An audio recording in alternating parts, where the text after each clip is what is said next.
ఎందుకు నమ్మాలో తెలుసుకుంటే ఎవరిని నమ్మాలో మనకు అర్థమైద్ది. నేను గుళ్ళో ఉండేవాడిని కాబట్టి చెప్తున్నాను. పాపోహం పాపకర్మాణ పాపాత్మ పాప సంభవ త్రాహిమాం కృపయా దేవ శరణాగత వత్సల అన్యదా శరణం నాస్తి త్వమేవ శరణం మమ అని ఖచ్చితంగా మాంత్రికులను ఆశ్రయించాం. ఎంతమంది మాంత్రికుల దగ్గరికి మేము తిరిగామంటే సిద్ధాంతులు తీసుకురావడం స్టార్ట్ చేశారు. మా ఇంటి చుట్టూ కొబ్బరి చెట్లు ఉండేయండి. 40 మంది బ్రాహ్మణులతో యజ్ఞం చేయించింది మా అమ్మగారు. 108 సార్లు మంత్రాన్ని జపించేవాళ్ళు. తర్వాత బ్రహ్మంగారు కాలజ్ఞానం చదివేవాళ్ళు. తర్వాత పంచాంగం చదివేవాళ్ళు. మా అమ్మగారు లోబడలేదు కాబట్టి యేసుప్రభు చంపేశాడని చెప్పట్లేదండి. మత సంబంధమైన అహంకారం ఉండేది నాకు చిన్నప్పటి నుంచి. నేను ఒక గొప్ప మతంలో పుట్టాను, మాంసాహారం కూడా తినకూడదు, మాంసాహారం కూడా శవం తిన్నట్టే అని చెప్పేసి కొన్ని పుస్తకాలు ఉండేవి. చాలామంది ఈరోజు బైబిల్ని విమర్శించే వాళ్ళు ఏ క్వశ్చన్ అయితే వేస్తున్నారో అదే క్వశ్చన్ నేను నా 14వ సంవత్సరంలోనే ఎంతోమంది క్రైస్తవులను అడిగేవాడిని. మనందరం పాపులం అని హైందవ ధర్మం స్పష్టంగా చెప్తుంది. తీర్థం తీసుకునేటప్పుడు అకాల మృత్యుహరణం సర్వరోగ నివారణం సమస్త పాపక్షేకరం పాదోదకం సమర్పయామి అని చదువుతారు.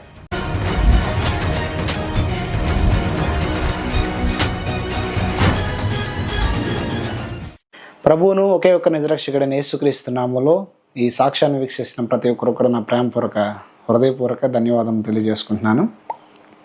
దేవుని కృపలో ఈ సాక్ష్యాన్ని పంచుకోవడానికి దేవుడిచ్చిన మహాకృపను బట్టి ఎంతగానో సంతోషపడుతున్నాను. బ్రదర్ జోషి గారిని కలవడం కూడా ఎంతో సంతోషం. నా సాక్ష్యంలోకి వెళ్తే మేము పుట్టుక నుంచి కూడా యేసు ప్రభుని ఎరిగిన వారం కాదు. రెండో విషయం ఏంటంటే మా ఫ్యామిలీలో మా తరంలో కానీ మాకు ముందు కానీ ఎవరు కూడా యేసు ప్రభుని అంగీకరించిన వ్యక్తులే లేరు. అయితే ఇలా ఉన్న మా జీవితంలో మేము యేసు ప్రభుని తెలుసుకోవడానికి చాలా ప్రాముఖ్యమైన కారణాలు ఉన్నాయి. ఆ కారణాలని దేవుని కృపలో ఈరోజు మీకు తెలియజేయడానికి దేవుడు నాకు ఈ సహాయం చూపారు. అయితే మేము యేసు ప్రభుని ఎరగక ముందు మా పరిస్థితులు ఎలా ఉన్నాయి, యేసు ప్రభుని నమ్ముకోవడానికి ముందుగా మా జీవితాలు ఎలా ఉన్నాయి అనే దాన్ని కొంచెం పరిశీలనగా చేస్తే, యేసు ప్రభుని నమ్ముకోవడానికి ముందు మా ఫ్యామిలీ లైఫ్లో చాలా ఫైనాన్షియల్ స్టేటస్లో కానీ అన్ని విధాల్లో చాలా బాగున్నాం. మంచి ఉన్నతమైన స్థితిలో మేము ఉన్నాం. ఈ ఉన్నతమైన స్థితిలో మేము ఉన్నప్పుడు వడ్డీలకు కూడా చాలా డబ్బులు పంచుతూ ఉండేవాళ్ళం. సుమారుగా 2013 ఆ టైంలో వడ్డీలకి డబ్బులు తిప్పడం, తర్వాత ఇల్లు కట్టుకుందామనే ప్లాన్తో ఇంచుమించు చాలా లక్షలు పోగు చేయడం జరిగింది. ఇలా ఉన్న సిచ్యువేషన్లో ఫ్యామిలీ అంతా కలిసి కొంత అమౌంట్ కూడబెట్టుకుని తిరుపతి వెళ్ళి వచ్చిన తర్వాత ఇల్లు ప్లాన్ చేద్దాం అని ఏదో అనుకుని మేమందరం కూడా తిరుపతి వెళ్ళడం జరిగింది. అయితే ఫ్యామిలీ అంతా కూడా తిరుపతి వెళ్ళి పుణ్యక్షేత్రం అని దర్శించుకున్న సమయంలో సడన్గా అంతవరకు మా ఫ్యామిలీ ఎలా ఉండేదంటే చక్కగా చాలా సంతోషంగా ఏ గొడవలు లేకుండా చాలా ప్రశాంతంగా ఉండేది. అయితే సడన్గా మా అమ్మమ్మ ప్రవర్తనలో ఒక విధమైన మార్పుని మేము గమనించాం. ఆ మార్పులో ఆవిడలో ఒక కొత్త పర్సన్ మేము చూసినట్టు అనిపించింది. అంటే ఆవిడంతటికి ఆవిడే గొడవ పెట్టుకోవడం, ఆవిడంతటికి ఆవిడే అరిసేయడం, కేకలు పెట్టడం ఇలా జరిగిందనమాట. అయితే అప్పుడు మా చిన్నమ్మగారు ఇలా అన్నారు, ఏంటంటే ఏంటి నీ ప్రవర్తనలో ఇంత మార్పు కనబడుతుంది, నీకన్నా దెయ్యం పట్టిందా అని అందనమాట. అంటే ఎప్పుడూ ప్రవర్తించిన ప్రవర్తన కొంచెం వింతగా ఉండేసరికి ఆవిడ ఆ మాట అంది. సరే, ఆ ప్రవర్తన అంతా కూడా చాలా విపరీతంగా కోపంగా మా తాత మీద అరవడం, మా మీద అరవడం, విపరీతంగా ఒక మెంటల్ కండిషన్ వచ్చిన పేషెంట్ ఎలా ఉంటాడో అలా అయిపోయిందనమాట సడన్గా. అయితే ఇలా ఉన్న సిచ్యువేషన్లో ఏం జరిగిందో మాకు అర్థం కాలేదు. ఇక ఎవరు ఆమెను కనిపించకుండా అంతా తిరుపతి అంతా చూసుకున్నాం, తర్వాత అన్ని ప్రాంతాలు తిరిగాం, అంతా బాగానే ఉంది.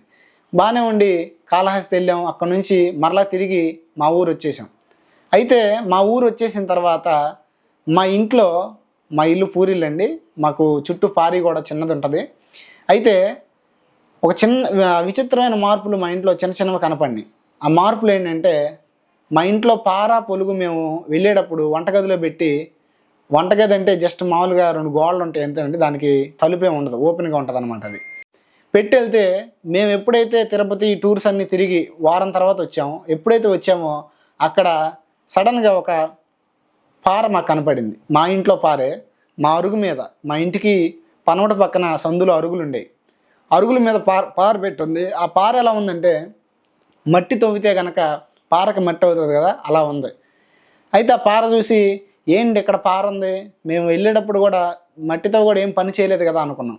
సరే అనుకుని మా పనుల్లో మేము బిజీ అయిపోయి ఏమీ పట్టించుకోకుండా మా ఇష్టానుసారంగా మేము ఉన్నాం. అయితే ఇక్కడ జరిగిన విషయం ఏంటంటే ఎప్పుడైతే తిరుపతి నుంచి మేము వచ్చామో ఆ రోజు నుంచి కూడా మా ఇంట్లో వింత వింత మార్పులు జరిగినాయి. ఆ మార్పులు ఏంటంటే మా అమ్మమ్మ మీదకి సడన్గా ఒక దురాత్మ వచ్చేది, ఒక దెయ్యం వచ్చేది. ఆ దెయ్యం వచ్చి ఆమె ఏం చేసేదంటే జుట్టెర పోసుకుని వంటగదిలో కూర్చుని ఏడుస్తూ ఉండేది. ఒక్కొక్కసారి ఏం చేసేదంటే ఇంటి చుట్టూ తిరిగేది. ఇంటి చుట్టూ తిరిగి మిమ్మల్ని నాశనం చేస్తాను, నా నుంచి మిమ్మల్ని రక్షించేవారు ఎవరో లేరని చెప్పేసి మాట్లాడుతూ ఉండేది. సాధారణంగా అప్పుడున్న పరిస్థితుల్లో అన్ని జలము ఆ యేసు ప్రభుని ఎరగని వారము కాబట్టి మేమేం చేసామంటే మాంత్రికులను ఆశ్రయించాం. అయితే ఎంతమంది మాంత్రికుల దగ్గరికి మేము తిరిగామంటే లెక్కలేనంత మంది దగ్గరికి ఇంచుమించుగా తిరిగాం. చాలామందిని మా ఇంటికి తీసుకొచ్చిన ప్రతి వాళ్ళు మీకు చేతబడి చేశారని చెప్పేసి మా ఇంట్లో ఏదో బాగు చేయాలని చెప్పేసి వచ్చిన వాళ్ళ 10,000 తీసుకెళ్ళడం స్టార్ట్ చేశారు. ఇలా స్టార్ట్ చేసి తిరిగి ఎక్కడ ఫలితం లేక ఎంతోమంది మాంత్రికుల దగ్గర తిరిగితే వచ్చేవాళ్ళు చేసేవాళ్ళు. కానీ విచిత్రం ఏంటంటే 4 రోజులు బాగానే ఉండేది. 5వ రోజు నుంచి ఎంత అయితే తగ్గిందో అంతకన్నా విపరీతంగా ఎక్కువ అవడం స్టార్ట్ అయింది. అయితే ఉదయం నుంచి సాయంత్రం వరకు కష్టపడి మా ఇంట్లో వాళ్ళందరూ వచ్చేవాళ్ళు, కానీ సాయంత్రం వచ్చేసరికి వాళ్ళకి మనశ్శాంతి ఉండేది కాదు. ఏంటి కర్మ, అసలు ఏంటి ఈ జీవితం అని ఎన్నో ప్రయత్నాలు చేస్తూ ఉండేవాళ్ళు, కానీ ఎక్కడా ఫలితం లేదు. ఏ గుడికాడ బాగు చేస్తారంటే ఆ గుడికాడ తీసుకెళ్ళేవాళ్ళు మా అమ్మమ్మని. ఏ గుడికాడ బాగుంటుంది, ఎక్కడికి వెళ్తే దెయ్యాలు పోతాయి అంటే ఎన్నో ప్రదేశాలకు తిప్పారు, కానీ ఎక్కడికి వెళ్ళినా కూడా ఫలితం లేదు. ఈ పరిస్థితి ఎలా ఉంటే మా ఇంట్లో ఎప్పుడూ కూడా రోగాలు పాలవటం, హాస్పిటల్కి వెళ్ళటం ఎప్పుడూ తెలియదు మా ఫ్యామిలీలో. అయితే సడన్గా ఒక పక్కన ఈవిడ ఎలా ఉంటే మా తాతగారికి డెంగ్యూ టైఫాయిడ్ వచ్చేసింది. ఒకసారి సడన్గా అప్పటికప్పుడు హాస్పిటల్కి తీసుకెళ్ళడం, హాస్పిటల్లో 1 వీక్ ఉండడం, ఇంచుమించు ₹1,00,000 ఖర్చు అయిపోయింది.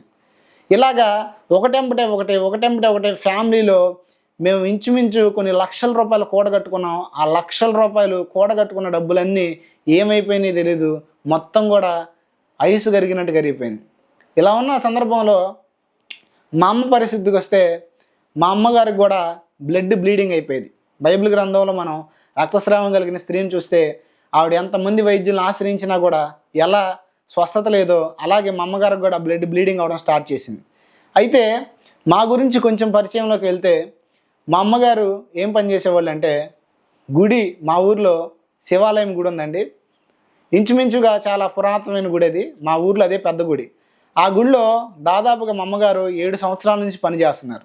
7 సంవత్సరాల నుంచి ఆ గుడిని ఓడవడం, తొడవడం, కడగడం, తర్వాత నవరాత్రులు వస్తే ఆ పాత్రలన్నీ శుభ్రం చేయడం, వాళ్ళకి కావాల్సినవన్నీ చూసుకోవడం, ఇలా మా అమ్మగారు దాదాపుగా 7 సంవత్సరాలు పనిచేశారు. మా అమ్మగారు ఇలా పనిచేస్తున్న క్రమంలోనే ఈవిడికి ఇలా రక్తస్రావం రావడం జరిగింది. ఇప్పుడు ఈ పరిస్థితులన్నీ ఎలా ఉన్నాయి, పక్కన మా అమ్మగారి పరిస్థితి ఎలా ఉంది, మా తాతగారు చూస్తే మా తాతగారు అనారోగ్యం బారిన పడిపోయారు. పరిస్థితులన్నీ కూడా చాలా వ్యతిరేకంగా తయారైనాయి. అసలు పరిస్థితుల్లో ఎక్కడ మనశ్శాంతి, నెమ్మది లేదు.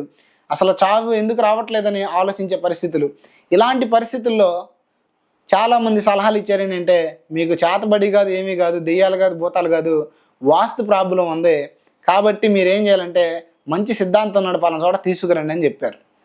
చాలామంది ఈరోజు క్రైస్తవుల్లో కూడా ఇలాంటి నమ్మకాలు ఉన్నాయండి. ఒక విషయం నేను అడుగుతున్నాను, సమాధానం చెప్పండి ఈ వీడియో ద్వారా. వాస్తు అనేది నిజంగా వాస్తవమైంది అయితే మన భారతదేశంలో 100% కట్టే ఇళ్లలో 99.9% ఇళ్ళు వాస్తు ప్రకారమే కట్టబడతాయి. ఒకవేళ మీరు సిద్ధాంతం తీసుకురాకపోయినా కట్టేవారు సైతము వాస్తును చూసే కడతారు. అయితే నిజంగా వాస్తులో వాస్తవం ఉంటే కష్టం రాకముందు వాస్తు నికరంగా ఉండి కష్టం వచ్చిన తర్వాత వాస్తు ఎలా మారిద్ది? మా వాళ్ళు కట్టింది సిద్ధాంతం తీసుకొచ్చి వాస్తు ప్రకారం నిపుణుని తీసుకొచ్చి కట్టారు ఇల్లు.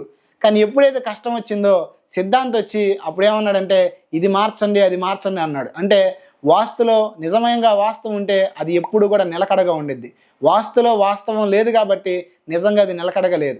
సిద్ధాంతాలు తీసుకురావడం స్టార్ట్ చేశారు. మా ఇంటి చుట్టూ కొబ్బరి చెట్లు ఉండేయండి. వాళ్ళు ఏమన్నారంటే ఈ కొబ్బరి చెట్ల వల్లే మీకు దరిద్రం వచ్చింది అన్నారు. అప్పుడు మా వాళ్ళు ఏం చేశారంటే కొబ్బరి చెట్లన్నీ నరికిచ్చారు. తర్వాత చాలా రకరకాలైన పనులు చెప్పారు, రకరకాలైన పనులు చేశారు, వ్రతాలు చేశారు, మా ఇంట్లో నోములు చేశారు. ఆఖరికి విచిత్రమైన విషయం ఏంటంటే 40 మంది బ్రాహ్మణులతో యజ్ఞం చేయించింది మా అమ్మగారు. నట్టింట్లో మా ఇంట్లో ఆవుని తీసుకొచ్చి యజ్ఞం చేయించింది. ఎందుకంటే దరిద్రం పోవాలని. దరిద్రం పోలేదు కాకుండా ఇంకా మేము దిగజారిపోయి ఇంకా చాలా లోతుకి వెళ్ళిపోవడం జరిగింది. ఇలా ఉన్న పరిస్థితుల్లో నేను ఇందాక చెప్పాను కదండి మీకు, మా అమ్మగారికి రక్తస్రావం తగ్గట్లేదని. అయితే హాస్పిటల్ తీసుకెళ్తున్నాం, హోమియో మెడిసిన్ వాడింది, ఇంగ్లీష్ మెడిసిన్ వాడింది, ఆయుర్వేదం మెడిసిన్ వాడింది. ఇవన్నీ వాడినప్పటికీ కూడా ఆవిడలో ఎటువంటి ఫలితం కనిపించలేదు.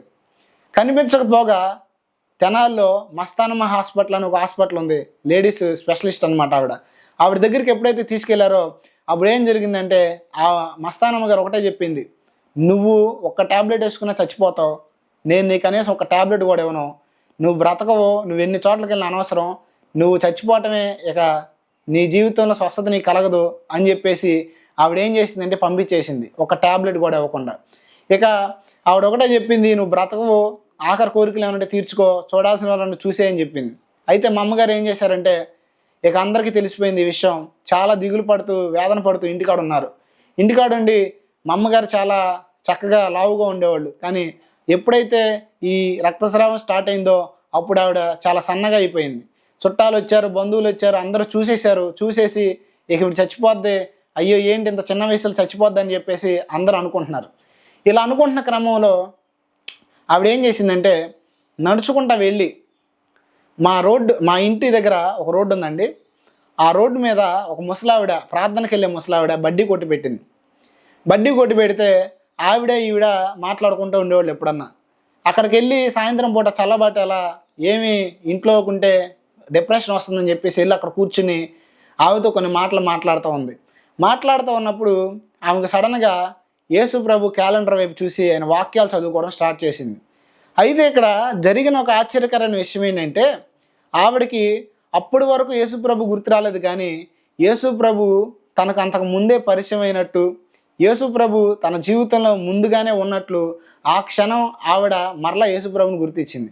ఏంటి యేసు ప్రభు, ఇంతవరకు మా తరంలో యేసు ప్రభు నమ్ముకున్న వాళ్ళు లేరు కదా, యేసు ప్రభు ఎలా మా అమ్మకి అంతకు ముందు పరిచయం అని నేను చెప్తున్నానంటే, మా అమ్మగారికి పెళ్ళైన కొత్తలో, అంటే ఈ సాక్ష్యాలన్నీ ఆవిడ మర్చిపోయి లోకంలో కలిసిపోయి చావు బ్రతుకుల్లో ఉన్నప్పుడు మరలా ఈ సాక్ష్యాలన్నీ ఆవిడ గుర్తొచ్చింది.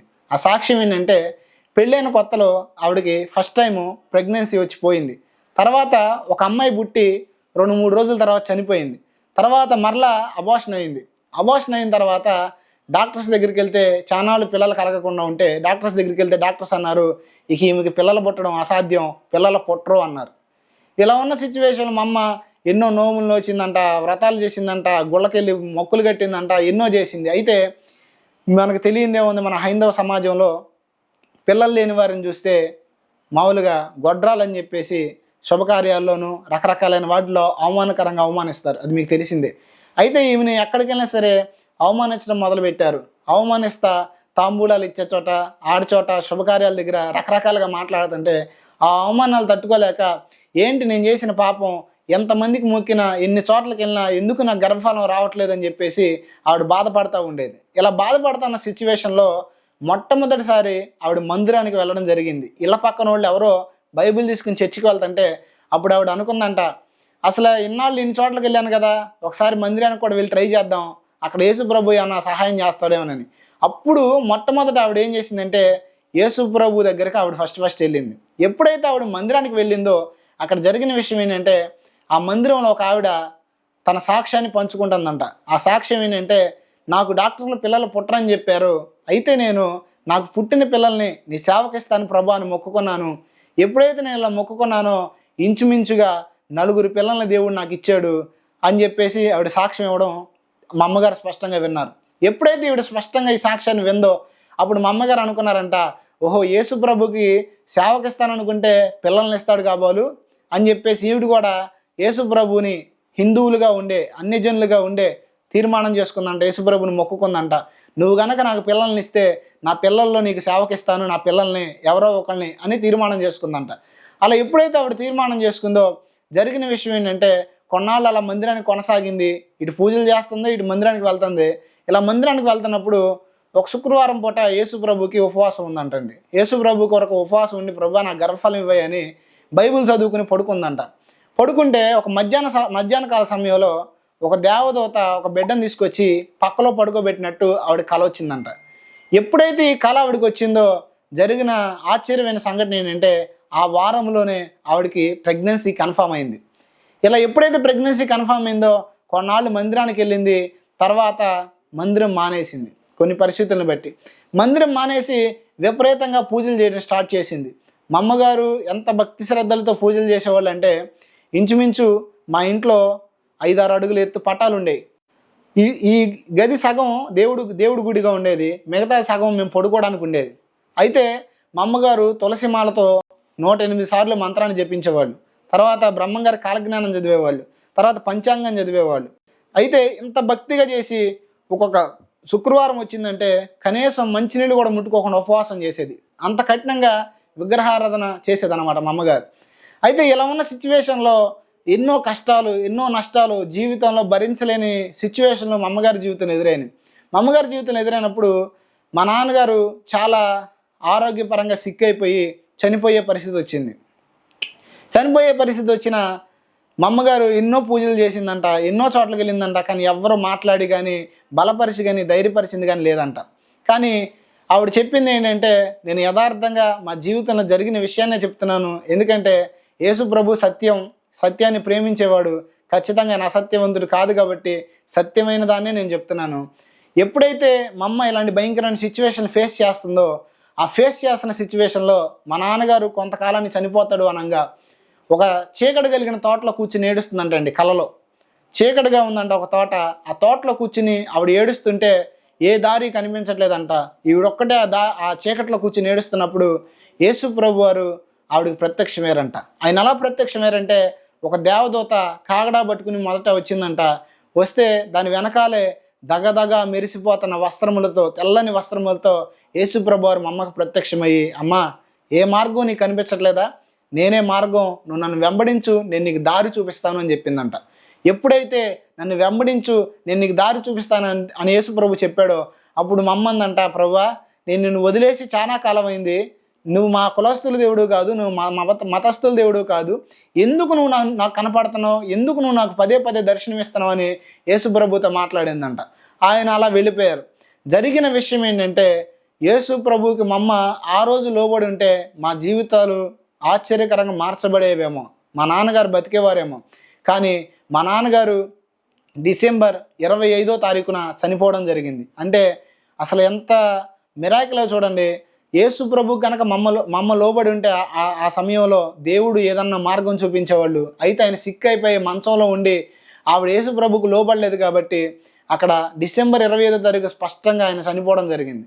ఇక్కడ నేను మా అమ్మగారు లోబడలేదు కాబట్టి యేసు ప్రభు చంపేశాడని చెప్పట్లేదండి. స్పష్టంగా నా మాట వినండి. దేవుడు సహాయం చేయడానికి వచ్చాడు, ఆ సహాయాన్ని తృణీకరించింది కాబట్టి ఆయన చనిపోవడం జరిగింది. ఇది వాస్తవం ఇక్కడ. అయితే ఇలా ఉన్న సిచ్యువేషన్లో మా నాన్నగారు చనిపోయిన తర్వాత ఇంకా చాలా దారుణంగా మా పరిస్థితి మారిపోయింది. కనీసం చారు తీసేవాళ్ళు లేరు, ఒక ముద్ద పెట్టేవాళ్ళు లేరు. ఇటువైపు చూస్తే మా నాన్నగారి తరపు నుంచి ఎవరు వచ్చి ఆదరించిన వారు లేరు. నేను ఎవరిని తప్పు పట్టట్లేదు, కానీ ఎవరి బిజీలో వాళ్ళు ఉంటారు, ఎవరి జీవితాలు వాళ్ళు ఉంటారు. వాళ్ళు రాలేదు చేయలేదని నేను చెప్పట్లేదు, కానీ ఎవరి ఆదరణ దొరకలేదని మాత్రమే చెప్తున్నాను. ఇలా ఉన్న సిచ్యువేషన్లో మా తాతగారు వాళ్ళు మమ్మల్ని పెంచడం జరిగింది తీసుకువెళ్ళి. ఇప్పుడు మా ఫ్యామిలీ పరిస్థితిలో ఇలా ఉన్న కండిషన్లో ఎప్పుడైతే ఈ చేతబడి చేశారు, ఎప్పుడైతే మా అమ్మ మీద గల దురాత్మ వస్తుందో, ఇంట్లో సిచ్యువేషన్లు అన్నీ బ్యాడ్గా ఉన్నాయో, మా అమ్మ చనిపోయే సిచ్యువేషన్ ఎప్పుడైతే ఎదురైందో ఆ సిచ్యువేషన్లో మా అమ్మకి యేసు ప్రభు చేసిన మేలులన్నీ జ్ఞాపకం వచ్చినాయి అంట. ఈరోజు మనకు కూడా చాలాసార్లు చావు దగ్గరకు వస్తే కానీ దేవుడు చేసిన మేలు గుర్తురావు. డబ్బన్నా పోవాలి, జబ్బన్నా రావాలి, దేవుడు గుర్తు రావాలంటే ఒక సామెత ఉంది. ఖచ్చితంగా ఆవిడ కూడా లాస్ట్ సిచ్యువేషన్లో యేసు ప్రభు గుర్తొచ్చాడు. ఎప్పుడైతే యేసు ప్రభు జ్ఞాపకం వచ్చాడో అప్పుడు ఆవిడ మనసులో ఒక తీర్మానం చేసుకుందంట. ఆనాడు నాకు బిడ్డలు లేరు, వాళ్ళు పుట్టరు అని డాక్టర్లు ఖండితంగా చెప్పినప్పుడు నువ్వు నాకు బిడ్డలు ఇచ్చావు కదా, ఈరోజు నేను చచ్చిపోతాను బతకను అని డాక్టర్లు చెప్తున్నారు. అయితే నువ్వు సర్వము చేయగలిగిన దేవుడివి, నేను నమ్ముతున్నాను. అప్పుడు అసాధ్యం అన్నది అప్పుడు సాధ్యం చేసావు కదా, ఇప్పుడు అసాధ్యం అంటున్నారు, నన్ను బ్రతికించు. నువ్వు గనక నన్ను బ్రతికిస్తే నా జీవితానికి నీకు అంకితం చేస్తా, ఆ గుళ్ళో పని మానేస్తాను, సమస్తాన్ని విడిచిపెడతాను, నా ఫ్యామిలీ ఏమన్నా, నా సమాజం ఏమన్నా, నేను నిన్నే మొక్కుతాను ప్రభా అని తీర్మానం చేసుకుందో హృదయపూర్వకంగా. ఎప్పుడైతే ఆమె అలా తీర్మానం చేసుకుందో చాలామంది క్రైస్తవులే కానీ విశ్వాసం లేని వారు కూడా నేడు క్రైస్తవ సమాజంలో ఉన్నారు. దేవుడు ఖచ్చితంగా ఆల్ఫా ఒమేగా, ఆయన నిన్న నేడు నిరంతరం ఏకరీతిగా ఉన్నాడు. బైబిల్లోనే మాత్రమే కాదు కానీ నేటికి కూడా సజీవంగా ఉండి ఆయన అద్భుతాలు చేయగలిగిన సమర్థుడు. ఈ విషయాన్ని గ్రహిస్తే ఖచ్చితంగా అందరి జీవితాల్లో దేవుడు ఖచ్చితంగా చేస్తాడు. అయితే క్రైస్తవులు చాలామంది అన్నారు, ఇప్పుడు దేవుడిని నమ్ముకుంటేనో ఇప్పుడు దేవుడిని మొక్కితేనో జరిగిద్దా, ఇప్పుడు ఏం జరగదో, నువ్వు ఆఖరి టైంలో ఉన్నావని చాలామంది మమ్మల్ని అనడం జరిగింది. కానీ ఆశ్చర్యకరమైన విషయం ఏంటంటే ఎప్పుడైతే ఆవిడ అలా తీర్మానం చేసుకుందో ఆ రోజు నుంచి ఆవిడ ఆరోగ్య పరిస్థితుల్లో మార్పు రావడం ఆమె గమనించింది. ఆశ్చర్యం ఏంటంటే ఆ రక్తస్రావం నెమ్మదిగా ఆగిపోవడం స్టార్ట్ చేసింది. ఎప్పుడైతే దేవుని కార్యం ఆవిడ తన జీవితంలో జరిగిందో, ఎప్పుడైతే అనుభవించిందో, ఆవిడ చేసిన పని ఏంటంటే మొత్తం విడిచిపెట్టేసి మందిరానికి వెళ్ళిపోయిందనమాట. ఎప్పుడైతే మందిరానికి వెళ్ళిందో మా ఇంట్లో వాళ్ళందరూ తిట్టడం స్టార్ట్ చేశారు. మా తాత తిట్టడం స్టార్ట్ చేశాడు. మన కులం ఏంటి, మన మతం ఏంటి, మనం అనుసరించేది ఏంటి, నువ్వు మన కులాన్ని విడిచిపెట్టి మన మతం కాని దేవుడిని ఆరాధిస్తావా, తక్కువ జాతి వాళ్ళ దేవుడిని ఆరాధిస్తావని రకరకాలుగా మాట్లాడటం జరిగింది. అయినా సరే మీరు ఎంతమందే నిన్ను అనండి, నేను చావు బ్రతుకుల్లో ఉంటే, నేను చచ్చే పొజిషన్లో ఉంటే ఆదుకొని నా మతం, ఆదుకొని నా కుల సంబంధమైన వ్యక్తులు ఖచ్చితంగా నాకు ఉపయోగం లేదు. ఖచ్చితంగా నేను చావు బ్రతుకుల్లో ఉంటే నా దేవుడు నన్ను దర్శించి నాకు నూతనమైన జీవాన్ని ఇచ్చాడని ఆవిడ విశ్వాసంతో చెప్పి మందిరానికి వెళ్ళడం జరిగింది. అద్భుతం ఏంటంటే ఎప్పుడు ఆమె యేసుప్రభుని విశ్వసించిందో అప్పుడు ఆవిడ ఆరోగ్య పరిస్థితులు టోటల్గా మారిపోయినాయి. తర్వాత ఆవిడ ఒక హాస్పిటల్కి వెళ్ళడం జరిగింది. తర్వాత బలానికి మెడిసిన్ వాడుకుంది గుంటూరులో. ఇలా ఆవిడ ఆరోగ్యం పూర్తిగా నయమైపోయింది దేవుని కృపలో.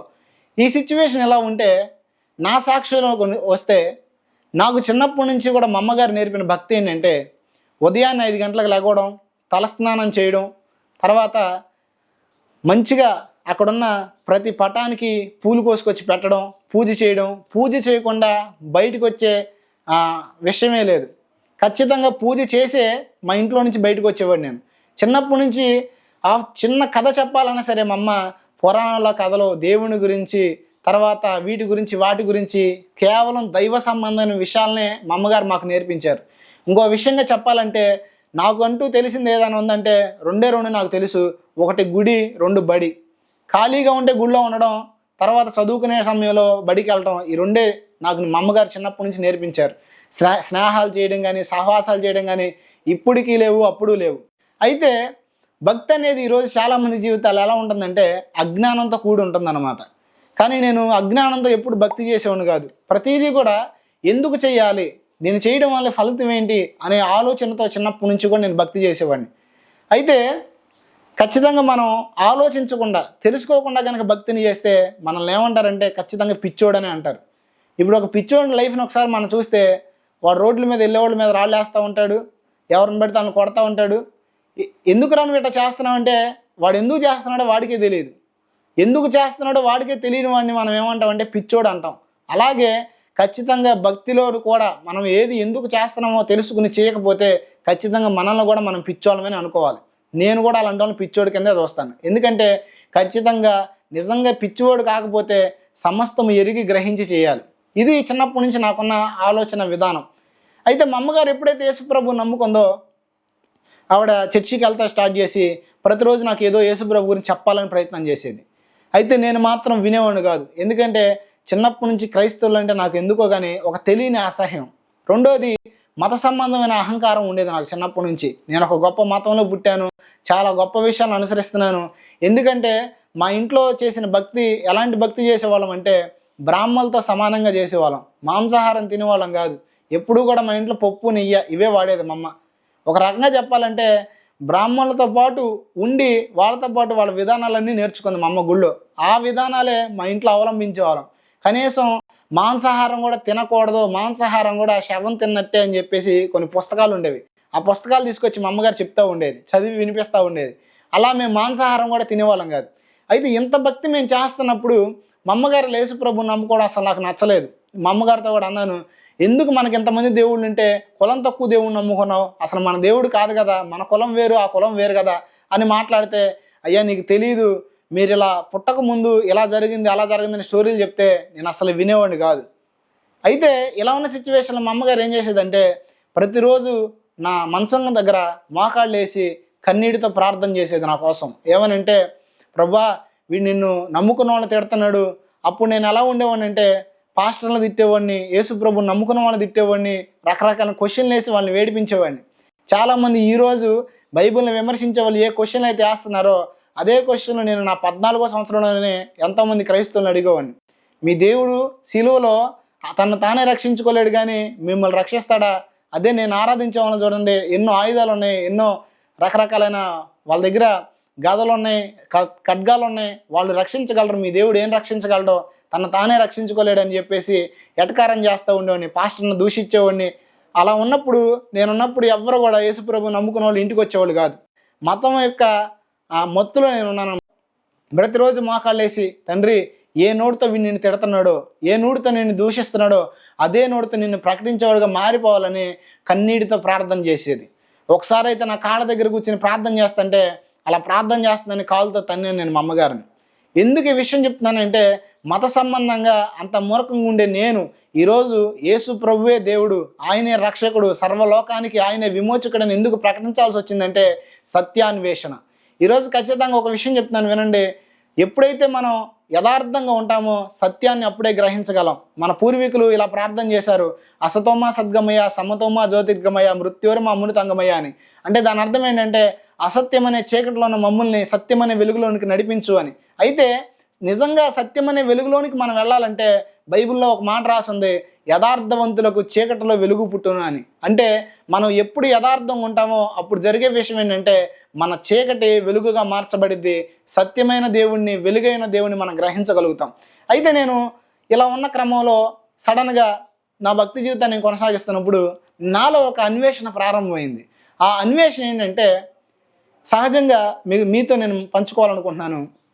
ఇప్పుడు కొంతసేపు మీరు క్రైస్తవులైనా, ముస్లింలైనా, హిందువులైనా కొంతసేపు మీ మతాన్ని పక్కన పెట్టేయండి, మీ కులాన్ని పక్కన పెట్టేయండి. ఇప్పుడు కులం మతం అనేది మనిషికి పక్కన పెట్టేస్తే ప్రతి ఒక్కరు కూడా ఎవరంటే మనందరం కూడా మనుషులం. ఇప్పుడు నా ప్రశ్న ఏంటంటే, మీరు నేను మనిషి అయినప్పుడు అసలు మనిషికి దేవుడు ఎందుకు, మనిషికి దేవునితో అవసరం ఏంటి అనే ఈ విషయం నాలో ప్రారంభమైంది. అవును కదా?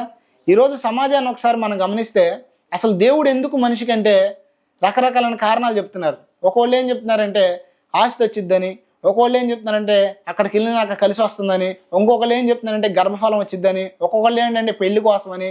అంటే సమాజాన్ని దేవుడు నీకు ఎందుకు అంటే ఈ ప్రశ్నిస్తే వాళ్ళు ఏం చెప్తున్నారంటే కేవలం దేవుడు ఎందుకంటే ఈ లోక సంబంధాన్ని అన్నీ సంపాదించుకోవడానికి దేవుడు, వీటన్నిటికీ దేవుడు కావాలి అని ఈరోజు సమాజం చెప్తుంది. అయితే చిన్న క్వశ్చన్ అడుగుతున్నాను, ఈ లోకంలో ఉన్న వాటి కొరకే దేవుడిని నమ్ముకోవాలి అంటే ప్రపంచంలో 2 వర్గాల ప్రజలు ఉన్నారు.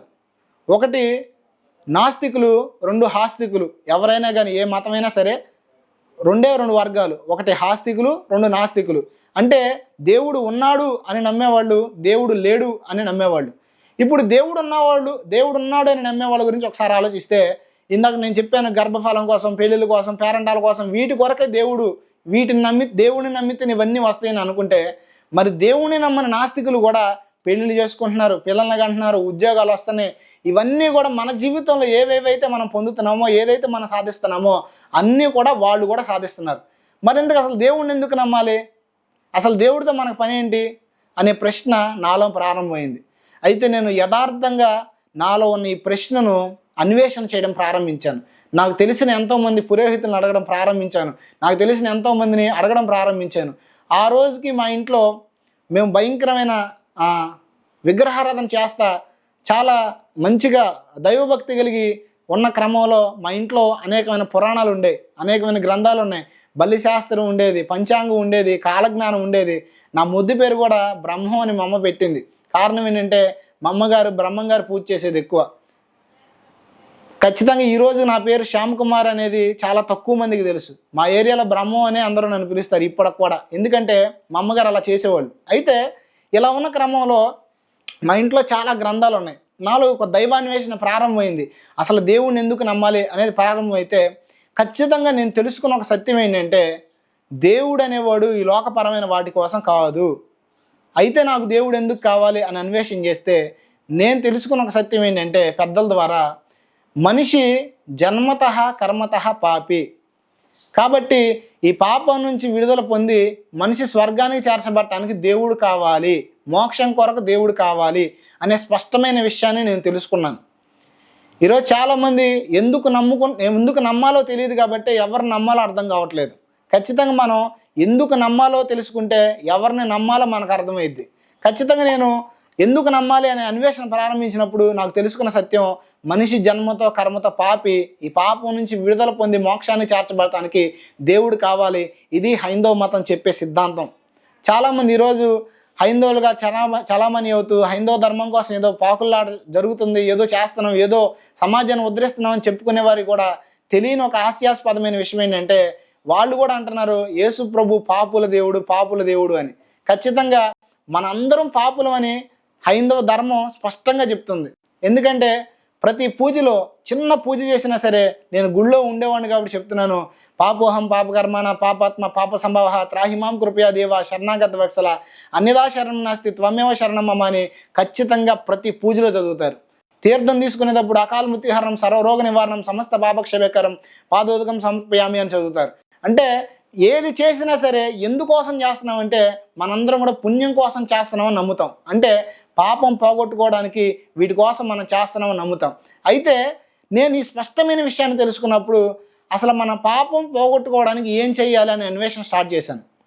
పెద్దలు చెప్పిన విషయం, మనిషి జన్మతో కర్మతో పాపి కాబట్టి ఆ పాపం నుంచి విడుదల పొంది మనిషి మోక్షానికి చేర్చబట్టడానికి దేవుడు కావాలి అనే సత్యాన్ని నేను తెలుసుకున్నాను. ఇందాక మీకు చెప్పాను కదా ఒక శ్లోకం, ఆ శ్లోక భావం ప్రతి బ్రాహ్మణుడు చెప్పే పదం అది, ప్రతి పూజలో చెప్పే పదం అది. నేను పాపిని, పాపకర్మాలు చేయించున్నాను, పాపాత్మ కలిగిన వాడను, పాపంలోని బిట్టాను, నా పాపాలు పోవడానికి నువ్వే నాకు దారి చూపించాలని భగవంతుని చేసే ప్రార్థన అది. అయితే నేను అలా అన్వేషణ స్టార్ట్ చేసినప్పుడు మా ఇంట్లో ఉన్న కొన్ని గ్రంథాలు చదవడం ప్రారంభించాను, కొన్ని పురాణాలు చదవడం ప్రారంభించాను. ఇది నేను విమర్శ కొరకు చెప్పట్లేదండి, జస్ట్ నేను తెలుసుకున్న సత్యం చెప్తున్నాను. చదవడం స్టార్ట్ చేసినప్పుడు మా కులదేవుడు ఎవరంటే, మా కులానికి సంబంధించిన వృత్తి ఏంటంటే కళ్ళు గీత కార్మికులు. మా కులానికి సంబంధించిన వృత్తి, మా కులానికి మేము ఆరాధించేది శివుడిని.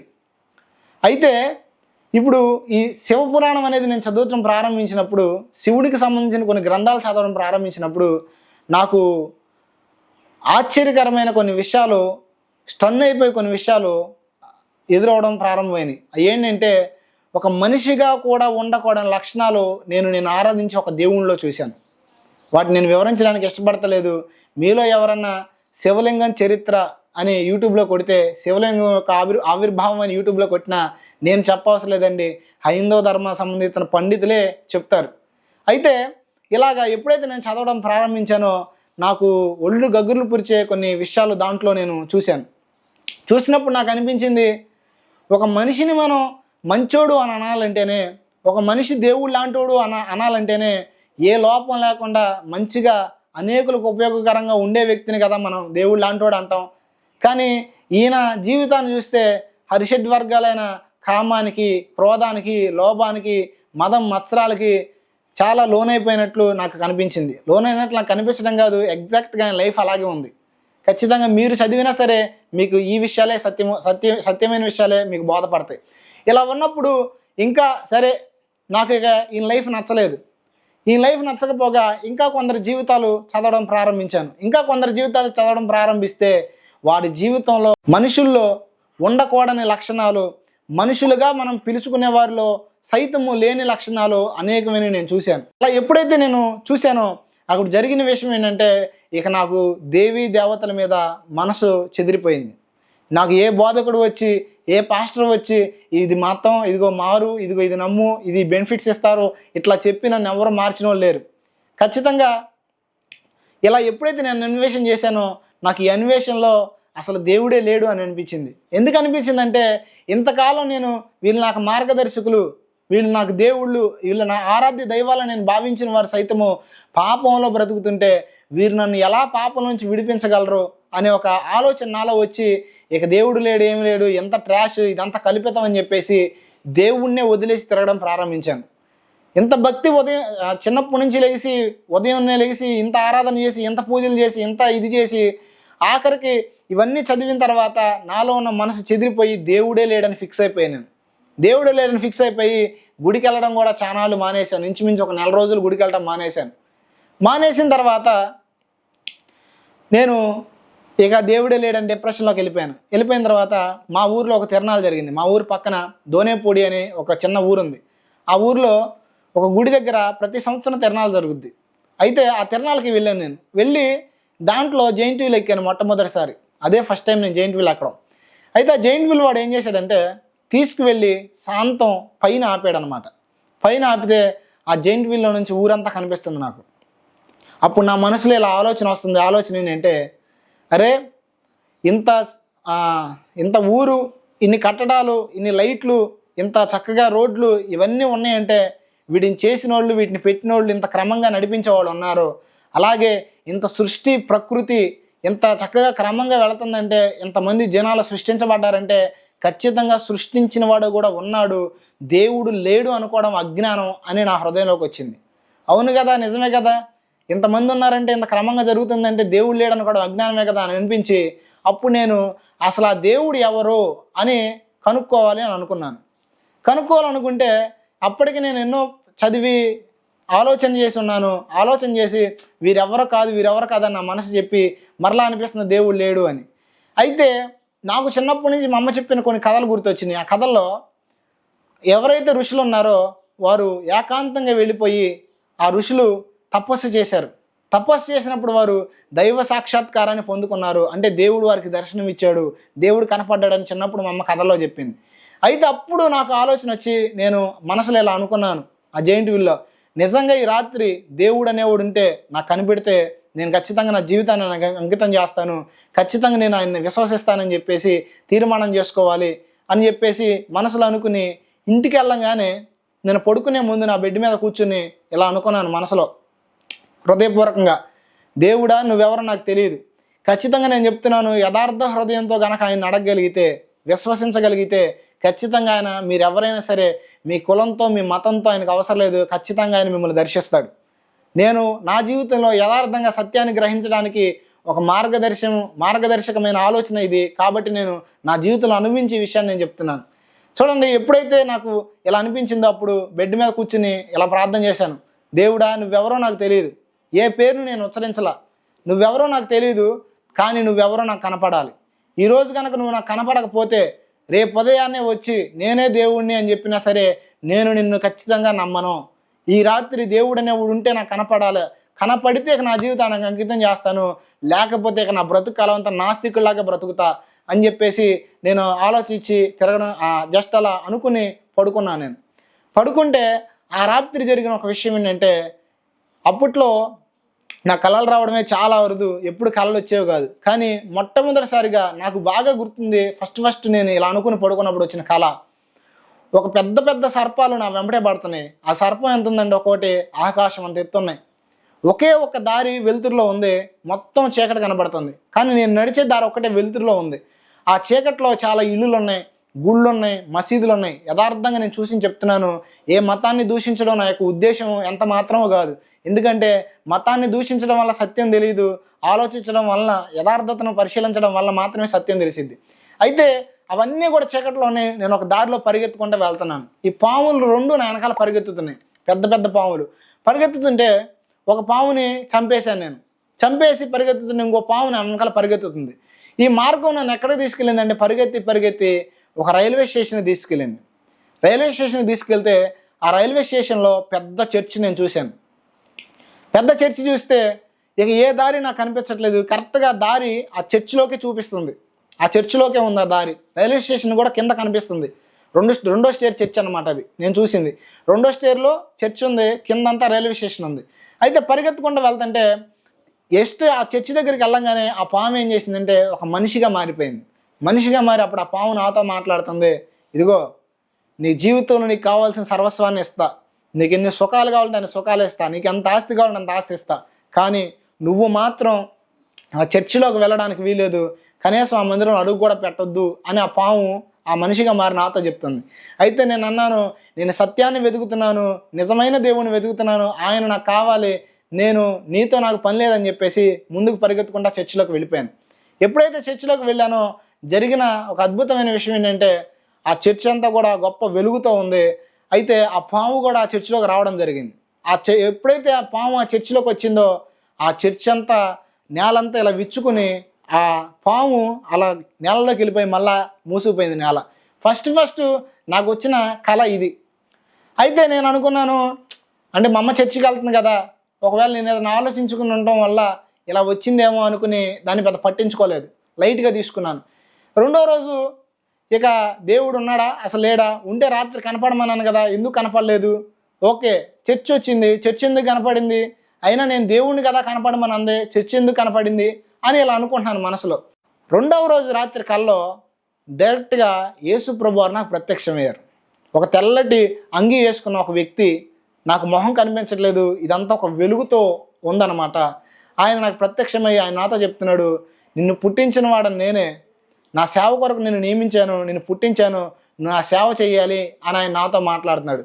అప్పుడు నేను అంటున్నాను ఆయనతో, అసలు నువ్వెవరో నాకు తెలియదు, నన్ను నువ్వు పుట్టించడం ఏంటి, నేను నీ సేవ చేయడం ఏంటి అని అంటే, నేను యేసును అని, నువ్వు వెతుకుతున్న యేసును అని ఆయన స్పష్టంగా నాతో మాట్లాడితే నేను నమ్మలేదు. నువ్వు మా కులస్తుల దేవుడు కాదు, నువ్వు మా మతానికి సంబంధించిన దేవుడు కాదు, నువ్వు నన్ను పుట్టించడం ఏంటని నేను ఆయనతో రివర్స్గా అలా మాట్లాడాను. అలా మాట్లాడితే ఆయన నేనే దేవుణ్ణి, నీకు ఇదిగో కొన్ని నిరూపణలు ఇస్తున్నానని చెప్పేసి ఆయన ఏం చేశాడంటే, రేపు జరగబోయే విషయాలు ఈరోజు రాత్రి నాకు చూపించాడు. ఇదిగో రేపు నీకు ఇలా జరగబోతుంది, మీ ఫ్యామిలీలో ఇలా జరగబోతుందని చెప్పేసి కొన్ని విషయాలను చూపించాడు. చిన్న చిన్న విషయాలే. ఆశ్చర్యం ఏంటంటే నాకు అవి తెల్లారు లేకుండానే గుర్తుండేవి. ఆ రోజు చూస్తే ఎగ్జాక్ట్గా కళలో నేను ఏదైతే చూశానో అదే జరిగేది. తర్వాత ఒక్కరోజు కాదు, ఇంచుమించుగా నేను మారు మనసు పొందే అంతవరకు కూడా దేవుడు నన్ను అలా ప్రతిరోజు దర్శిస్తానే వచ్చాడు. సైన్స్ ఏం చెప్తుందంటే, ఒకసారి మనం చూడని మనుషుల్ని కళలో చూడడం అసాధ్యం అని చెబుతుంది. కళ కూడా ఎలా ప్లే అయిద్దంటే సైన్స్ ప్రకారం, మనం చూసిన వ్యక్తులే మన కళలో కనపడతారని సైన్స్ చెప్తుంది. కానీ సైన్స్ కన్నా అతీతమైన వాడు మన దేవుడు. కాబట్టి ఆయన ఏదైనా మనకు చూపించగలడు, ఏదైనా చేయగలడు. అయితే దేవుడు ఇలా దర్శిస్తున్నప్పటికీ కూడా నేను యేసు ప్రభుని నిర్లక్ష్యం చేసేవాడిని, పట్టించుకునేవాడిని కాదు, చర్చికి వెళ్ళేవాడిని కాదు.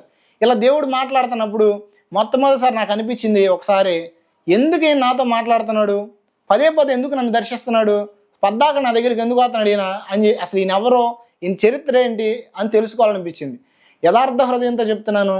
అప్పటికి ముందు యేసు ప్రభు అంటే ఎవరో తెలియదు, అంటే యేసు ప్రభు అనే పేరు విన్నాను, ఆయన క్రైస్తవుల దేవుడు అని మాత్రం అదొక్కటే తెలుసు. రెండోది ఆయన తెల్లవాళ్ళ దేవుడు అని అనుకునేవాళ్ళు అలా మాత్రమే తెలుసు తప్ప యేసు ప్రభు అంటే ఎవరో కూడా నాకు తెలియదు. అయితే ఈయన నన్ను దర్శిస్తుంటే, సరే ఈయన ఎవరు, అసలు ఈయన చరిత్ర ఏంటి తెలుసుకుందామని మొట్టమొదటిసారి చర్చికి వెళ్ళాను. చర్చికి వెళ్తే వాళ్ళందరూ ఏమన్నారంటే, యారా బయట తిట్టే యేసు ప్రభుని ఇప్పుడు చర్చిలోకి వచ్చి తిడదామని వచ్చావా అని నన్ను తెలిసిన వాళ్ళు అలా కామెంట్ చేశారు. అయితే నేను జరిగినన్నీ చెప్పాను, ఇలా దేవుడు నాకు కనపడ్డాడు, ఇలా మాట్లాడాడంటే అప్పుడు వాళ్ళందరూ నవ్వుకున్నారన్నమాట. నిజంగా దేవుడు మాట్లాడాడంట, చేశాడంట అని.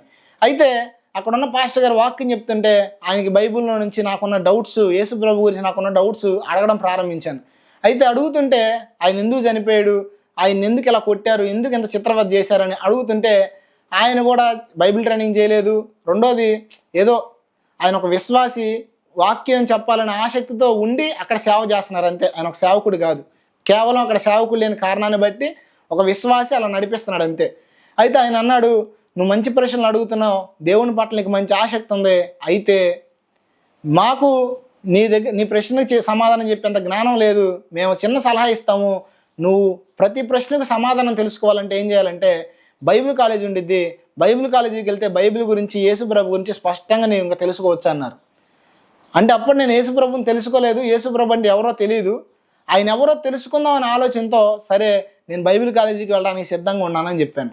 మా అమ్మగారు, నేను చదువుకుంది 7వ తరగతి, ఆ కాలంలో నేను ఏం చేసేవాడిని అంటే 7 వరకు చదువుకున్నాను. మా కుటుంబంలో పరిస్థితులన్నీ ఇలా దారుణంగా ఉండేసరికి నేను ఏం చేశానంటే మొత్తం మానేసి మా ఫ్యామిలీ పరిస్థితులన్నీ మరలా మెరుగుపడటానికి పనికి వెళ్ళేవాడిని.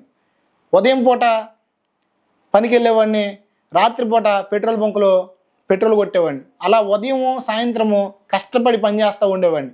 ఇలా ఉన్న సిచ్యువేషన్లో నెలకి అప్పట్లోనే సుమారు 2014 ఆ టైంలోనే 10 నుంచి 15,000 దాకా సంపాదించేవాడిని ఉదయం కష్టపడి. రాత్రిపూట పెట్రోల్ బంకులో పెట్రోల్ కొడతా అన్యాయంగా, అక్రమంగా నెలకి ఇంచుమించు 3,000 సంపాదించేవాడిని. పెట్రోల్ బంకులో అప్పుడు మాకున్న శాలరీ 1,500, 2,000 అయితే నేను సంపాదించేది నా జ్ఞానంతో 3,000. అంటే ఎలా సంపాదించగలిగేవాడిని అంటే అన్యాయంగా, అక్రమంగా మోసం చేసి సంపాదించేవాడిని. ఇలా ఉన్న సిచ్యువేషన్లో మా అమ్మగారు ధనాన్ని కూడా లక్ష్యం చేయాల. ప్రభా నువ్వు నా ప్రార్థన ఆలకించావు, ఎట్టకేలకు వీడు మందిరానికి రావడం అనుకున్నాను, కానీ వీడు మందిరానికి వచ్చాడు, బైబిల్ ట్రైనింగ్కి వెళ్తున్నాడు అనుకుంటున్నాడయ్యా, సరే సహాయం చేయని అలా ప్రార్థన చేసింది. ప్రార్థన చేసి ఎక్కడికి బైబిల్ ట్రైనింగ్ పంపించాలి అని ఆలోచించినప్పుడు విజయవాడలో దానియేల్ గారు పాస్టర్ గారు ఉన్నారు.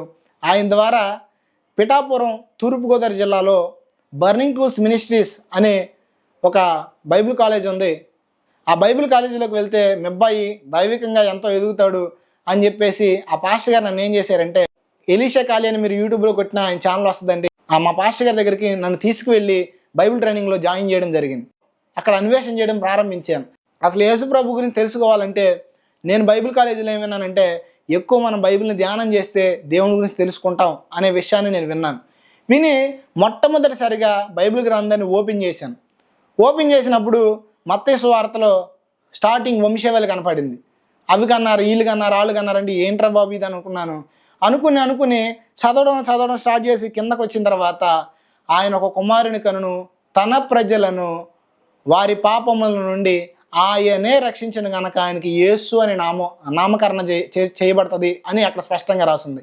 అంటే నాకు ఎప్పుడైతే ఆ వచనం చదివానో స్ట్రన్ అయిపోయాను. నేను ఒక్కసారి మైండ్ బ్లాక్ అయిపోయింది. ఎందుకంటే నేను ఇంతగా హైందవ మతంలో పాపం క్షమించేది ఎవరో, నా పాపాన్ని పోగొట్టేది ఎవరని అన్వేషణ చేసి వెతికి దేవుడు లేడు అనే సిచ్యువేషన్కి వచ్చి, తర్వాత యేసుప్రభు దర్శనాన్ని పొంది ఇక్కడికి వచ్చిన తర్వాత మొట్టమొదటిసారి బైబిల్ చదివితే నాకు అక్కడ కనపడిన మాట ఏంటంటే, ఆయనే తన ప్రజల యొక్క పాపాలను రక్షిస్తాడు, పాపులను రక్షిస్తాడని ఖచ్చితంగా నేను మత్తయి సువార్త 1వ అధ్యాయం ఆఖరి వచనాల్లో ఉంటుంది ఆ మాట.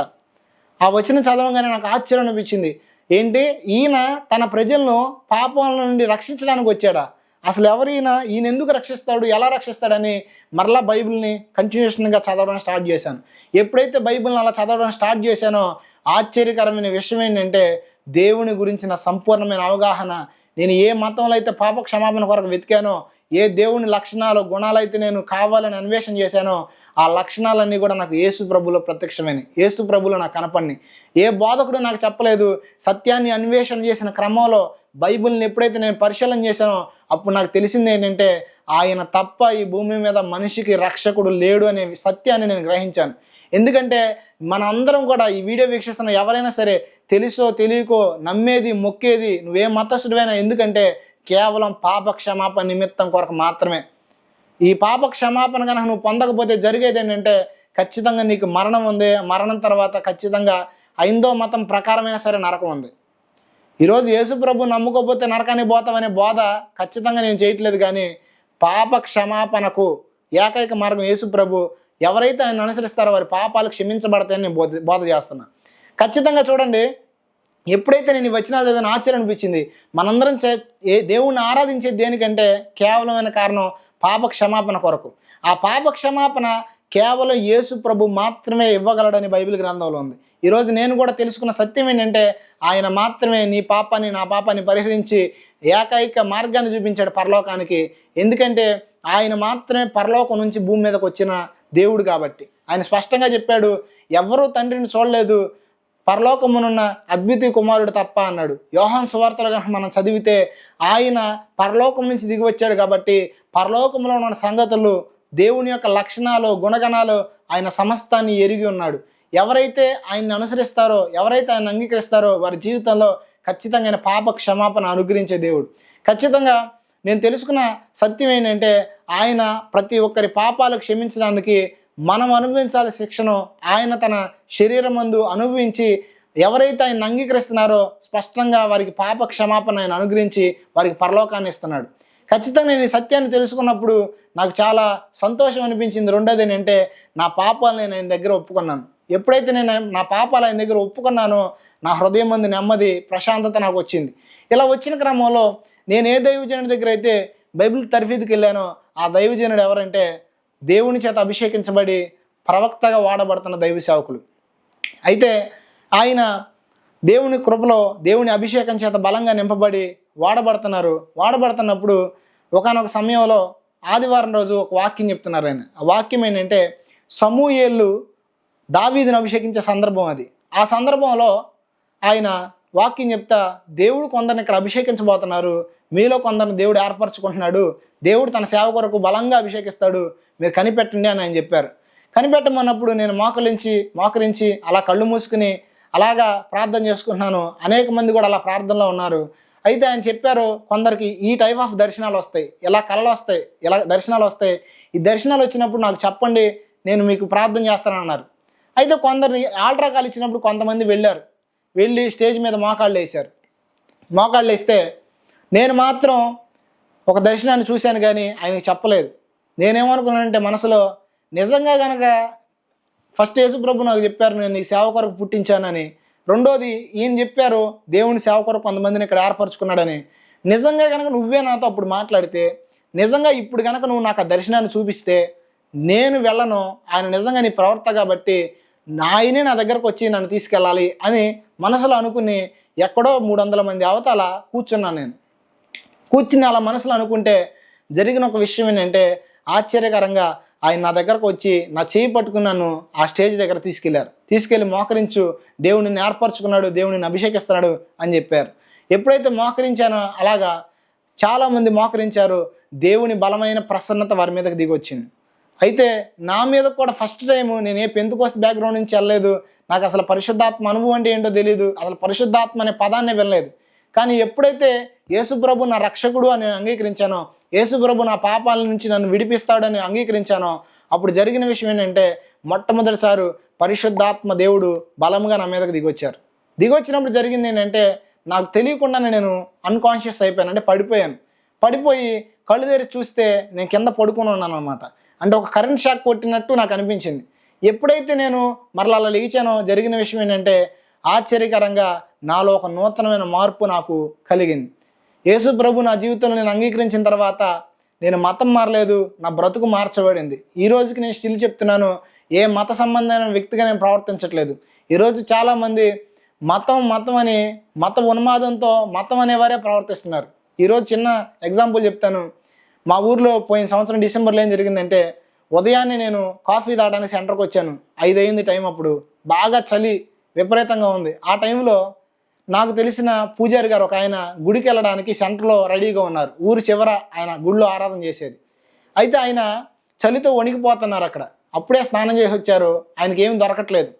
అప్పుడు ఆయన నన్ను అడిగారు, అయ్యా నన్ను కొంచెం అక్కడ దింపగలవా అని. అప్పుడు నాకు ఆయన చూసినప్పుడు మతం గుర్తు రాలేదు, కులం గుర్తు రాలేదు, కానీ యేసు ప్రభు ప్రేమ గుర్తొచ్చింది. అప్పుడు నేనేం చేశానంటే, ఆయన తీసుకెళ్ళి ఆయన దిగాల్సిన చోటు దింపేసి వచ్చాను. అప్పుడు ఆయన ఏం చేశాడంటే 2 చేతులు జోడించి నమస్కరించి, ఖచ్చితంగా అయ్యా దేవుడు నిన్ను చల్లగా చూడాలని చెప్పారు. అంటే ఎందుకు ఈ విషయం చెప్తున్నానంటే, అదే నేను ఒక మత సంబంధమైన వ్యక్తిగా మారితే వారు నా మతం సంబంధించిన వాళ్ళు కాదని నేను అప్పుడు సహాయం చేయకపోదును. కానీ నేను సహాయం చేయగలిగానంటే యేసు ప్రభు నా బ్రతుకును మార్చాడు, నా జీవితాన్ని మార్చాడు, మతాన్ని కాదు.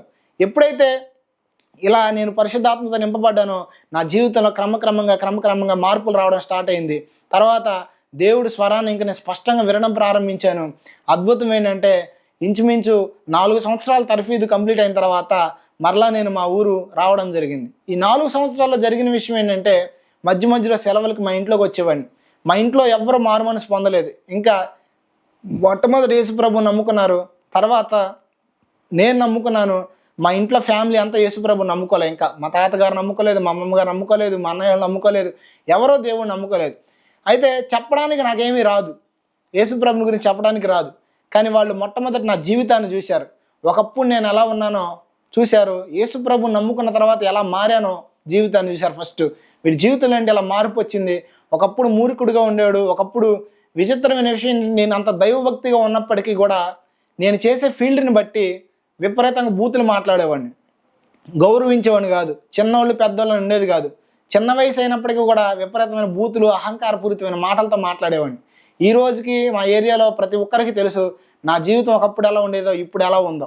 అయితే ఇలా ఉన్న సిచ్యువేషన్లో మొదట నా జీవితాన్ని చూశారు. రెండవది నేను ఏం చేసేవాడిని అంటే, మమ్మ నేను కలిసి ప్రతిరోజు సాయంత్రం పూట చిన్న ప్రార్థన పెట్టుకుని ఒక పాట పాడుకుని బైబిల్లో వాక్యం తీసి చదివి ప్రార్థన చేసేవాళ్ళం.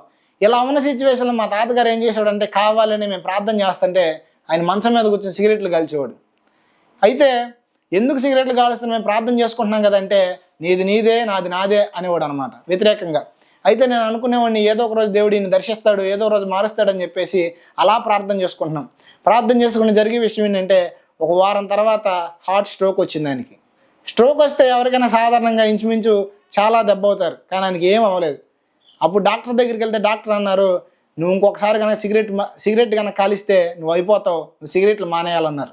ఆ దెబ్బతో ఆయనకి ఆశ్చర్యం అనిపించింది. అంటే ప్రార్థన చేసుకున్నప్పుడు నేను ఇలా కాల్చాను కాబట్టే దేవుడు నన్ను ఇలా శిక్షించాడని గ్రహించాడు ఆయన. మొట్టమొదటి యేసు ప్రభు జీవం కలిగిన దేవుడని ఆయన గ్రహించాడు. తర్వాత జరిగిన ఇంకొక విషయం ఏంటంటే, మా ఇంట్లో అలా ఆరాధన జరుగుతుంటే ఒక ఆవిడ వచ్చి కూర్చున్నారు. ఆయన క్రిస్టియన్ కాదు, యేసుప్రభుని నమ్ముకునే వ్యక్తి కాదు, కష్టాలతో వచ్చి కూర్చుంది జస్ట్ ఏదన్నా దేవుడు ఏదన్నా చేస్తాడు అని చెప్పేసి. అంటే అప్పుడు నేను బోధ కూడా ఏమీ చేయట్లేదు, అంటే యేసుప్రభు చెప్పడానికి కూడా నాకేం చేత కాదు. అయితే మేము అందరం అలా ప్రార్థన చేస్తున్నప్పుడు దేవుని స్వరం స్పష్టంగా నాకు వినపడుతుంది. ఆవిడ రేపు ఇంట్లో వాళ్ళు అందరూ వెళ్ళిపోతారు బయటికి, నేను సూసైడ్ చేసుకుని ఊరేసుకుని చచ్చిపోవాలి అని అనుకుంటుంది. ఊరేసుకోవడానికి తాడు కూడా తెచ్చి పక్కన పెట్టుకుంది. చెప్పు ఈ మాట నువ్వు, నేను తన జీవాన్ని ఇస్తానని, తన జీవితంలో మార్పులు దయచేస్తానని చెప్పు అని చెప్పి దేవుడు స్పష్టంగా మాట్లాడుతున్నాడు ప్రార్థనలో. అప్పుడు దేవుని స్వరాన్ని నేను వ్యక్తిగతంగా విన్నాను.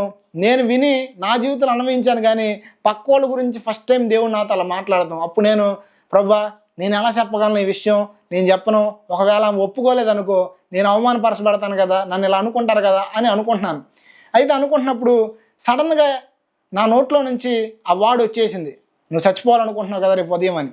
అప్పుడు ఆవిడ స్టన్ అయిపోయింది. ఆవిడ మాత్రమే కాదు కానీ మా ఇంట్లో ఉన్న వాళ్ళందరూ స్టన్ అయిపోయారు.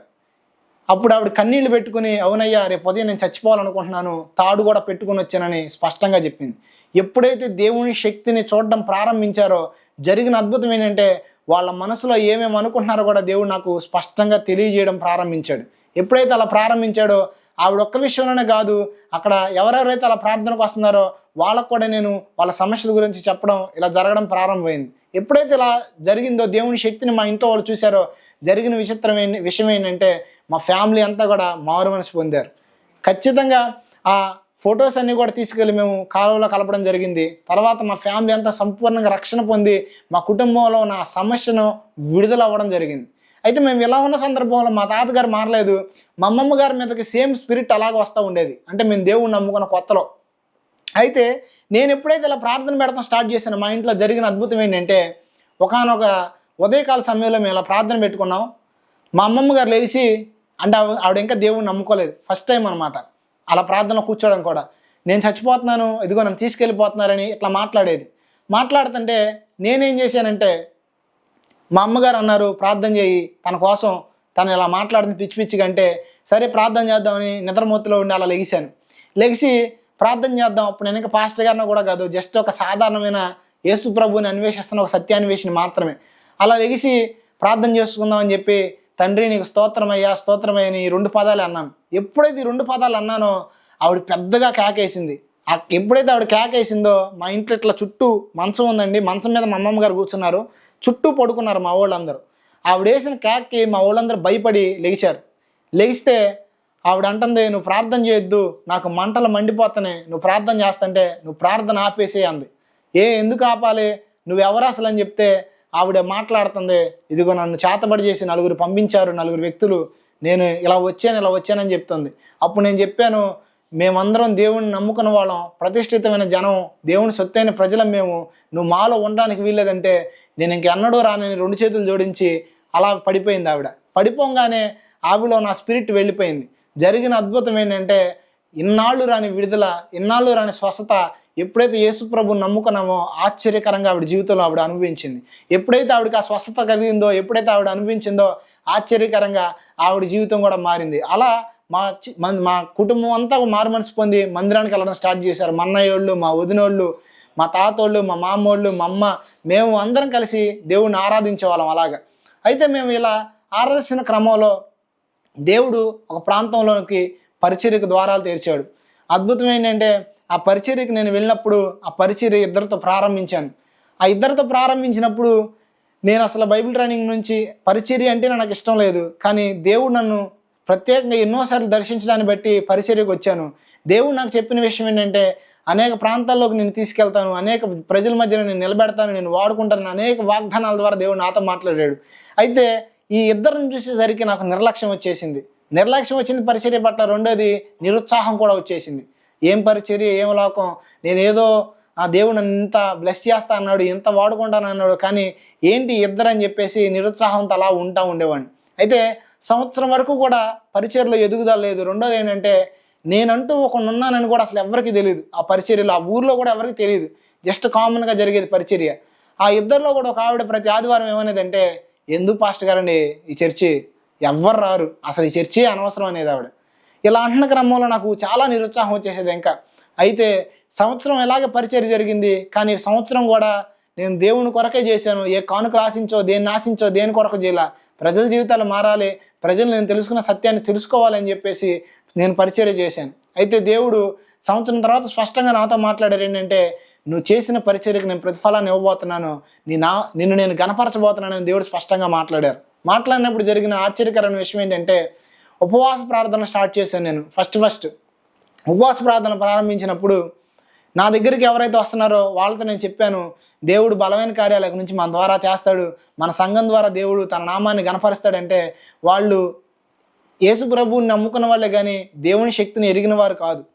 అయితే వాళ్ళు నన్ను హేళన చేశారు, దేవుడు అంట శక్తిని చూపిస్తాడంట, అదంట ఇదంట అని. కానీ జరిగిన విషయం ఏంటంటే, ఎప్పుడైతే నేను ఉపవాస ప్రార్థన ప్రారంభించానో, రేపు ఉపవాస ప్రార్థన అనగా ఈరోజు రాత్రి ఒక ఆవిడలో ఉన్న స్పిరిట్ బయటకు వచ్చింది. అంటే ఒక ఆవిడ తనంతట తానే నేను తీసుకెళ్ళిపోతాను, ఇదిగో ఈమెను తీసుకెళ్ళిపోతానని చెప్పేసి రకరకాలుగా మాట్లాడతాం, పిచ్చిగా మాట్లాడతాం ప్రారంభించి ఇంట్లో వాళ్ళందరినీ హడావిడి చేసి గలిబిలి చేసి రాత్రి ఇంచుమించు 12-1 గంట అవుతుంది ఆ సందర్భంలో. అయితే వాళ్ళు ఏం చేయాలో తెలియలేదు, ఎటు వెళ్ళాలో అర్థం కాలేదు. ఇలా ఉన్న సిచ్యువేషన్లో ఉదయాన్నే నాకు ఫోన్ చేశారు. రాత్రి అంతా కూడా ఆవిడని ఇలా పట్టుకుని కూర్చోబెట్టారు. అందరూ కూడా కూర్చోబెట్టి ఉదయాన్నే ఫోన్ చేశారు, పాస్టర్ గారు ఇదిగో ఇలా జరిగింది విషయం, ఇలా ఉంది, మీరు ప్రార్థన చేయడానికి రండి అంటే నాకు అర్థమైపోయింది స్పష్టంగా, ఆవిడకి దురాత్మ ఉంది, ఆవిడ దగ్గర దెయ్యం పట్టిందని. అయితే నా మనసు నన్ను గద్దిస్తుంది ఏంటంటే, ఈ సమయంలో నువ్వు వెళ్తే నువ్వు ప్రార్థన చేస్తే అక్కడ కార్యం జరిగిద్దా అని. ఎందుకంటే అప్పుడే చాలా నిరాశలో ఉన్నాను.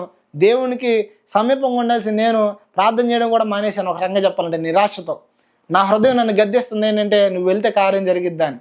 అప్పుడు వెంపటే దేవుని ఆత్మ, పరిశుద్ధాత్మ దేవుడు నాతో మాట్లాడుతున్నాడు, నీ వల్ల కార్యం జరగదు, నా వల్ల కార్యం జరిగిద్ది, సో నువ్వు వెళ్ళు, నేను అక్కడ కార్యం చేస్తానని. వెంపటే నేను పశ్చాత్తపడి దేవుడి దగ్గర మరలా క్షమాపణ పొంది, తండ్రి నీ కృపచేత జరగాలి అని చెప్పి ప్రార్థన చేసి అక్కడికి వెళ్ళంగానే ఆశ్చర్యం ఏంటంటే, అక్కడున్న దురాత్మ నేను వెళ్ళంగానే గజ వణికిపోయి, అప్పటి వరకు పట్టుకుంటే కానీ ఆగని తను వణికిపోయి, ఎందుకు వచ్చావయ్యా నువ్వు వస్తే నేను ఇక్కడ ఉండలేను, నువ్వు రావద్దు అని చెప్పేసి అది మాట్లాడటం జరిగింది. అప్పుడు నేను వాళ్ళ ఫ్యామిలీతో ఆ దెయ్యంతో ఇలా మాట్లాడాను ఏంటంటే, వీరు ప్రతిష్ఠితమైన జనం, దేవుని సొత్తైన ప్రజలు, వీరిలో నువ్వు ఉండడానికి వీల్లేదు, కాబట్టి యేసు నామమున నేను ఆజ్ఞాపిస్తున్నాను, ఇప్పుడే ఆమెను విడిచిపెట్టి వెళ్ళిపోమన్నాను.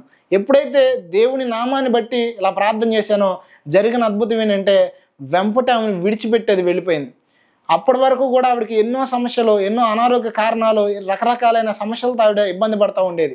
కానీ ఎప్పుడైతే అలా ప్రార్థన చేసామో అద్భుతం ఏంటంటే, 3 సంవత్సరాల నుంచి ఆవిడ జీవితంలో లేని స్వస్థత అప్పుడు ఆవిడకి కలిగింది.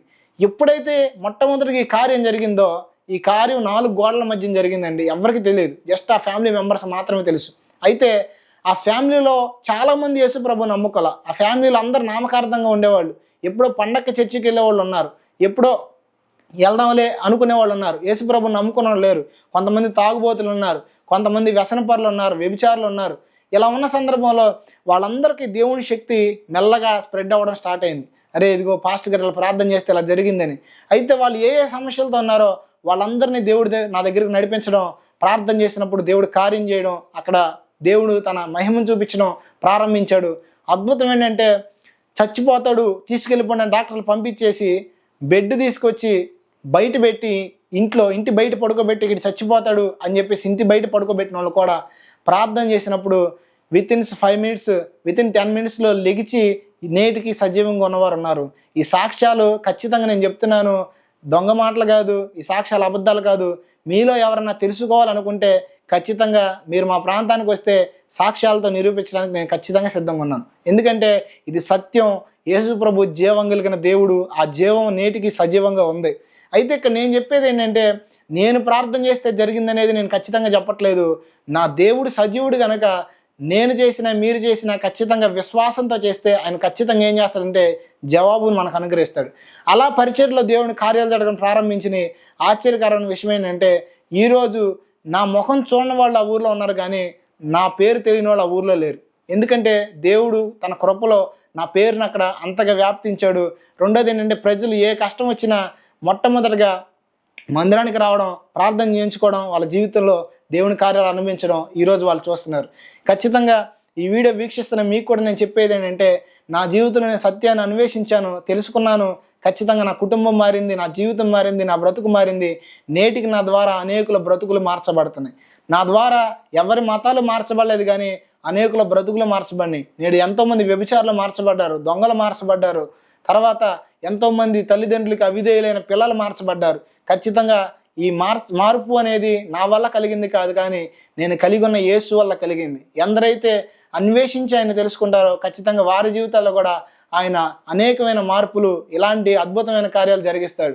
ఖచ్చితంగా దేవుడు కూడా మనకు అట్టి కార్యాలు జరిగించును గాక. నిత్యముగా మనం సత్యాన్వేషణ చేద్దాం, ఇంకనూ యేసుప్రభుని మనం తెలుసుకుందాం, ఖచ్చితంగా దైవాన్వేషణ చేద్దాం.